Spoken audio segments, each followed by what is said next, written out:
ఆయన రాష్ట్రానికి అధిపతి. కానీ ఈ మధ్య కాలంలో ఆ పార్టీ లైన్ విడిచి మరో లైన్ వైపు చూస్తున్నారట. దీంతో అప్రమత్తమై ఆయన కదలికలపై ఢిల్లీ అధిష్టానం సైతం ఫోకస్ పెట్టిందట. బీజేపీతో ఆయన సాన్నిహిత్యం పెరుగుతోందా, హైకమాండ్ ఆరా తీస్తోందన్న ప్రచారం కాంగ్రెస్లో కలకలం రేపుతోంది. అసలు ఆయన వ్యూహం ఏంటి, రాష్ట్రంలో ఏం జరుగుతోంది, ఏ నోట విన్నా అదే మాట. అసలు ఈ మాట ఏంటి, ఆయనెవరు, వాజ్ ది స్టోరీ. హైదరాబాద్ పర్యటనలో భాగంగా ప్రధాని మోదీ వ్యాఖ్యలు తెలంగాణ రాజకీయాల్లో కొత్త సమీకరణాల చర్చకు దారితీసే ముఖ్యంగా సీఎం రేవంత్ రెడ్డిని ఉద్దేశించినట్టుగా ప్రధాని మాట్లాడిన తీరు హాట్ టాపిక్ గా మారింది. కాంగ్రెస్ వర్గాల్లోనే కొత్త చర్చకు దారితీస్తోంది. రాష్ట్ర ప్రయోజనాల కోసం కేంద్రంతో సమన్వయం కొనసాగిస్తున్నారా, లేక రాజకీయ సమీకరణాల్లో కొత్త మార్పులకు సంకేతాలా అన్న అనుమానాలు వ్యక్తమవుతున్నాయి. ఇదే సమయంలో బీజేపీ కాంగ్రెస్ మధ్య లోపాయికారి అవగాహన ఉందంటూ బీఆర్ఎస్ చేస్తున్న విమర్శలు రాజకీయ వేడిని మరింత పెంచుతున్నాయి. అయితే రేవంత్ వర్గం మాత్రం ఈ ప్రచారాన్ని పూర్తిగా ఖండిస్తోంది. కేంద్రంతో కలిసి నడిస్తేనే అభివృద్ధి సాధ్యం. పరేడ్ గ్రౌండ్ సభలో ప్రధాని మోదీ చేసిన ఈ వ్యాఖ్యలు ఇప్పుడు తెలంగాణ రాజకీయాల్లో భారీ చర్చకు దారితీశాయి. ముఖ్యంగా సీఎం రేవంత్ రెడ్డిని ఉద్దేశించినట్టుగా ప్రధానమంత్రి మోదీ మాట్లాడిన తీరు రాష్ట్ర కాంగ్రెస్ వర్గాల్లో కొత్త సందేహాలకు బీజం వేసిందన్న ప్రచారం జోరుగానే సాగుతోంది. సాధారణంగా కాంగ్రెస్ పై తీవ్రస్థాయిలో విమర్శలు చేసే ప్రధాని ఈసారి మాత్రం రేవంత్ ప్రభుత్వ పనితీరుపై మృదువైన ధోరణి ప్రదర్శించారన్న అభిప్రాయం రాజకీయ వర్గాల్లో వినిపిస్తోంది. అదే ఇప్పుడు కాంగ్రెస్ హైకమాండ్ దృష్టిని కూడా ఆకర్షించినట్టుగా తెలుస్తోంది. ఇక మరోవైపు సీఎం రేవంత్ రెడ్డి వరుసగా ఢిల్లీ పర్యటనలు చేపట్టడం, కేంద్ర మంత్రులతో తరచూ సమావేశాలు నిర్వహించడం రాష్ట్ర ప్రయోజనాల కోసమేనా, లేక రాజకీయ సమీకరణాల్లో భాగమా అన్న చర్చ అధికార పార్టీలోనే ఆసక్తి రేపుతోంది. రాష్ట్రంలో బీజేపీపై దూకుడు పెంచాల్సిన సమయంలో సీఎం మాత్రం సమతూక రాజకీయాలకు ప్రాధాన్యం ఇస్తున్నారన్న భావన కాంగ్రెస్లోని కొందరు నేతల్లో అసంతృప్తిని పెంచుతోందన్న టాక్ వినిపిస్తోంది. ఈ పరిణామాలన్నింటిపై ఢిల్లీ పెద్దలు ప్రత్యేక నిఘా పెట్టారన్న ప్రచారం రాజకీయ వర్గాల్లో హాట్ టాపిక్ గా మారింది. అంతేకాదు సీఎం కదలికలు, కేంద్ర పెద్దలతో భేటీలు, రాష్ట్ర రాజకీయాల్లో మారుతున్న సమీకరణాలపై కూడా కాంగ్రెస్ అధిష్టానం ఎప్పటికప్పుడు సమాచారం సేకరిస్తోందని తెలుస్తోంది. నిఘా వర్గాల నివేదికలను కూడా పరిశీలిస్తున్నారన్న ప్రచారం సాగుతోంది. ఇదే సమయంలో బీఆర్ఎస్ నేతలు చేస్తున్న విమర్శలు బీజేపీ కాంగ్రెస్ మధ్య అంతర్గత అవగాహన ఉందా అన్న అనుమానాలను మరింతగా పెంచుతున్నాయి. దీంతో క్యాడర్లోనూ గుసగుసలు సైతం మొదలయ్యాయి. అసలు రేవంత్ వ్యూహం ఏంటి? కేంద్రంతో సాన్నిహిత్యం కేవలం అభివృద్ధి కోసమేనా, లేక భవిష్యత్తు రాజకీయాలకు సంకేతాలా అన్న ప్రశ్నలు ఇప్పుడు తెలంగాణ రాజకీయాల్లో ఆసక్తికర చర్చకు దారితీస్తున్నాయి.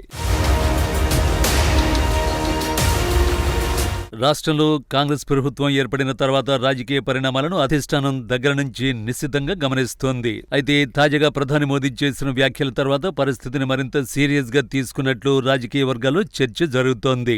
ముఖ్యంగా సీఎం రేవంత్ రెడ్డి బీజేపీతో ప్రత్యక్ష ఘర్షణకు వెళ్లకుండా కేంద్రంతో సమన్వయం కొనసాగిస్తూ ఉండడం ఇప్పుడు కాంగ్రెస్లోనే చర్చనీయాంశంగా మారింది.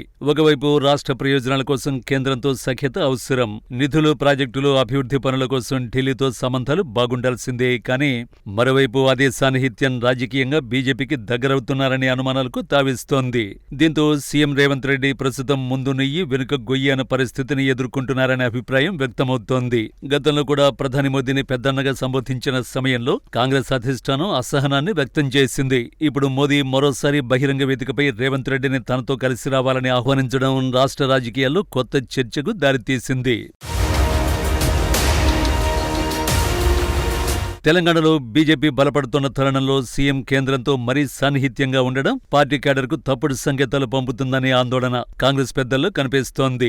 మొత్తానికి ప్రధాని మోదీ విసిరిన రాజకీయ గాలం రేవంత్ రెడ్డిని క్లిష్ట పరిస్థితుల్లోకి నెట్టిందనే విశ్లేషణ వినిపిస్తోంది. ఒకవైపు అభివృద్ధి అజెండాను కాపాడుకోవాలి, మరోవైపు అధిష్టానం నమ్మకాన్ని నిలబెట్టుకోవాలి. ఈ రెంటి మధ్య సమతుల్యం సాధించడం ఇప్పుడు రేవంత్ కు కత్తి మీద సాములా మారిందని రాజకీయ విశ్లేషకులు చెబుతున్నారు. ఇకపై సీఎం ప్రతి రాజకీయ అడుగు కూడా ఢిల్లీ కాంగ్రెస్ పెద్దల మైక్రోస్కోపిక్ పరిశీలనలో ఉండే అవకాశాలు స్పష్టంగా కనిపిస్తున్నాయి.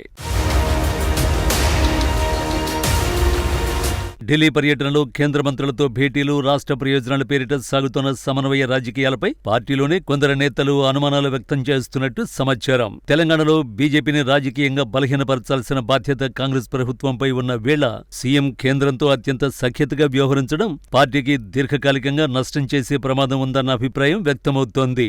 ఇదే సమయంలో ప్రధాని మోదీ తాజా వ్యాఖ్యలు ఈ చర్చకు మరింత ఊతమిచ్చాయి. సాధారణంగా రాష్ట్ర పర్యటనలకు వచ్చినప్పుడు అధికార పార్టీపైన తీవ్ర విమర్శలు చేసే ప్రధాని మోదీ ఈసారి మాత్రం కాంగ్రెస్ ప్రభుత్వంపై నేరుగా దాడి చేయకపోవడం రాజకీయ వర్గాల్లో ఆసక్తికర చర్చకు దారితీసింది. అంతేకాదు కొన్ని అంశాలు సహకార ధోరణి ప్రస్తావించడంతో రాజకీయ సమీకరణాలపై ఊహాగానాలు మొదలయ్యాయి. ఇదే అంశాన్ని బీఆర్ఎస్ నేతలు తమ రాజకీయ ఆయుధంగా మార్చుకున్నారు. బీజేపీ కాంగ్రెస్ మధ్య లోపాయికారి అవగాహన ఉందా అంటూ ప్రశ్నలు సంధిస్తున్నారు. ఈ విమర్శలు ఇప్పుడు కాంగ్రెస్ అంతర్గత వర్గాల్లో కూడా ప్రభావం చూపుతున్నాయని రాజకీయ వర్గాలు భావిస్తున్నాయి. ఇప్పటికే పార్టీలో అంతర్గత విభేదాలు, కొందరు మంత్రుల పనితీరుపై అసంతృప్తి, నామినేటెడ్ పోస్టుల వ్యవహారం వంటి అంశాలు కొనసాగుతున్న వేళ ఈ కొత్త రాజకీయ చర్చ అధిష్టానాన్ని అప్రమత్తం చేసినట్లు తెలుస్తోంది. పార్టీ సీనియర్ నేతల్లో కొందరు ఇప్పటికే ఢిల్లీ పెద్దల వద్ద తమ అభిప్రాయాలను వ్యక్తం చేసినట్లు సమాచారం. బీజేపీపై మరింత దూకుడైన రాజకీయ పోరాటం అవసరమని, లేదంటే రాష్ట్రంలో కాంగ్రెస్ కు దీర్ఘకాలికంగా నష్టం కలగొచ్చని వారు సూచించినట్లు ప్రచారం జరుగుతోంది. అయితే రేవంత్ వర్గం మాత్రం ఈ ప్రచారాన్ని పూర్తిగా ఖండిస్తోంది. కేంద్రంతో వ్యవహారాల్లో రాజకీయాలకు అతీతంగా రాష్ట్ర ప్రయోజనాలకే ప్రాధాన్యం ఇస్తున్నామని, దానిని కావాలనే వక్రీకరిస్తున్నారని స్పష్టం చేస్తోంది. ప్రధాని మోదీ వ్యాఖ్యల తర్వాత తెలంగాణ రాజకీయాల్లో కొత్త అనుమానాలు, కొత్త సమీకరణాల చర్చకు తెరలేచ్చినట్లే కనిపిస్తోంది. మొత్తానికి కేంద్రంతో సాన్నిహిత్యం, కాంగ్రెస్లో అనుమానాలు, బీజేపీ విమర్శలు, బీఆర్ఎస్ రాజకీయ దాడులు, ఈ పరిణామాలన్నీ ఇప్పుడు తెలంగాణ రాజకీయాలను మరింత వేడెక్కిస్తున్నాయి. రాష్ట్ర ప్రయోజనాలు, పార్టీ రాజకీయాలు, ఈ రెండింటి మధ్య సమతుల్యం సాధించడం సీఎం రేవంత్ రెడ్డికి పెద్ద సవాలుగా మారగా, రానున్న రోజుల్లో ఈ రాజకీయ సమీకరణాలు ఎలాంటి మలుపులు తిరుగుతాయన్నది ఆసక్తికరంగా మారింది. కేంద్రంతో సఖ్యత కేవలం అభివృద్ధి కోసమేనా, లేక భవిష్యత్తు రాజకీయాలకు సంకేతాలా అన్న ప్రశ్నలకు రానున్న రోజుల్లో మరింత స్పష్టత వచ్చే అవకాశం కనిపిస్తోంది.